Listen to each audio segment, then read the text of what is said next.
There was an old church there once, before the metal fencing went up around it, and it was very quiet for a very long time. I think I was the only one to notice the church disappear from behind the cold steel walls. Its spire wasn't visible over the top one day, and curious, I dared move closer through the trees and peeling signs warning of an unstable building, to peek through a crack where the fence joined together. There was simply nothing left behind it. All that was fenced in was a clearing amongst the trees. The image of that empty clearing disturbed me, but having only just moved to this country, and being unnatural in the harsh tongue spoken there, I couldn't talk about it to anybody until my mother visited that evening. I asked her about the church, and she explained that often old buildings must be renovated. I told her she didn't understand. The whole thing had been there yesterday, and was completely gone by this morning. She said perhaps it had become too dangerous and they had taken it down. What she seemed unable to realise was that there was no trace of it ever having been there, not a brick was left. From then on, each day I needed to travel into the village, I would go a different way. I found a new route that avoided the building site and the uneasy feeling I associated with it, and gradually I quite forgot about it. It wasn't until a few summers later, when I had learnt enough of the language to make friends to visit, that I was cycling back home late one evening, and, my thoughts being elsewhere, rode along the church route without even realising it. There I was, pedalling away, humming some tune I'd heard at the party I'd come from to take my mind off the incline I was travelling against, when the spire of the church rose out from the trees and stopped my heart somewhere up in my throat, my head suddenly dizzy with sickening recollections of disappearances, my eyes watering. I stopped the bike. How could I not?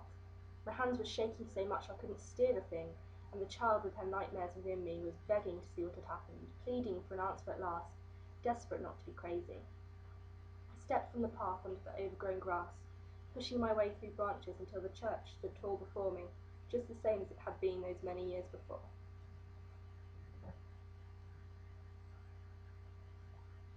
The church was situated about halfway up the mountain, and I had never ventured beyond looking at its front doors before, presuming that the cliff face would drop away behind it down to views that would give me vertigo.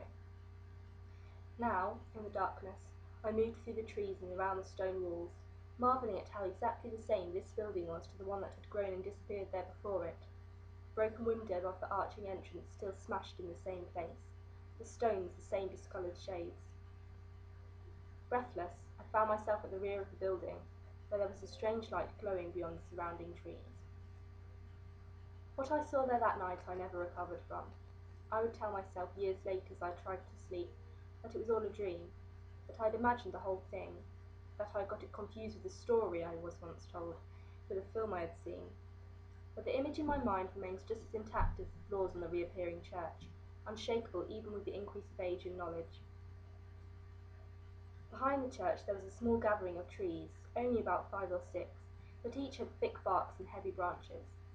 I peered through them, my eyes squinting in the brightness, to see that the cliff face led down into a valley, a great bowl of grass where the light was coming from. I suppose the most striking thing was seeing him as a child. Perhaps you think it is more striking that I found him, or that he didn't recognise me, but then you didn't see those tiny features which that enormous man came from. I stood still with my mouth open a bit, just staring at the scene before me. A huge fire leapt up towards the stars, licking the walls of the cliff black with its wicked tongue and spitting out sparks. Children danced around it as though possessed, their voices following the flames upwards and ricocheting around the hillside to create a wild, incoherent babble that suffocated me with the smoke. He was the child in the centre of all the others. I knew him from the confident upward tilt of his head, the bold position of his hands upon his hips. He stood in the fire and he did not burn. Instead, he shone brighter than the flames themselves, and the other children leapt around in circles, bowing and curtsying, howling up at the moon. At the lift of his finger the flames ceased, and he stood amongst ashes alone. 2 of the nearest children rushed around to face him, dropping to their knees and down to all fours either side of one another, shoulder to shoulder, so that they formed a kind of bridge.